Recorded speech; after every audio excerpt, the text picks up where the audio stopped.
So, Clay, jail, what can you say when things pick up? Has there been a time jump? Will we see him sort of acclimated to his new surroundings? He's still in jail Yeah. when we pick it up. And we're not that deep into the season where I know yet what the trajectory will be. But he's completely outside the world. Like that image that was on the poster from last year, that has come to pass in real time.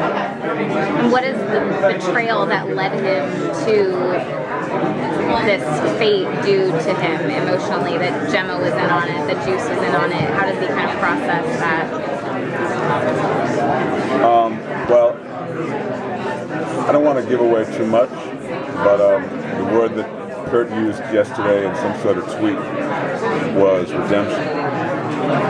I think he is, at least in the beginning of the season, he's come to the fact that he might be at the end of his run. Not just his run as president or his run as a husband, stepfather, and all that, but his run in general. And so he's decided to begin to try to put his house in order. That's what it is in the early going. Where it ends up as we turn the corner, we're just in the middle of season 6 as we speak, and I have no idea where we're going. What kind of threats does Clay face while he's in prison? Well, he goes in there with a $5 million price on his head. So whoever was the assassin for Damien Pope, his assassination will engender $5 million cash. And he's in a place where that can happen the minute he walks in the door, or even before. So the first episode is going to be what that moment looks like and feels like. It's always been, everyone loves to boo Clay, but I've always kind of seen him as a person who does what's necessary and has had his club's interest and the club's future. And you play that well on screen. How do you keep kind of that, I'm kind of the bad guy in this story, but I'm also, this is necessary. The reason I'm this way is necessary for the greater good.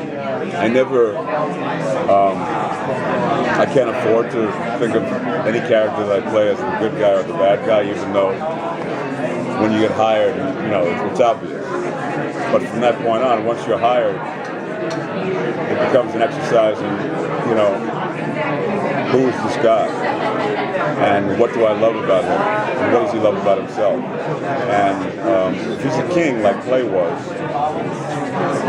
he didn't become that by accident. He became that because he was to the manner born.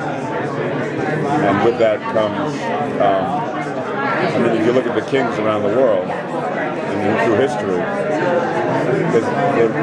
they run the gamut. Very benevolent to really evil. And but the one thing that's common between all of them is the responsibility of keeping their kingdom whole and safe and autonomous and independent. And sometimes that, doesn't look pretty. And I agree with you. Clay is the guy that considers himself, I'll do anything to keep my family together, to keep us whole, independent, autonomous, and at no one's disposal. Thank you so much. Thank you. Wish you guys were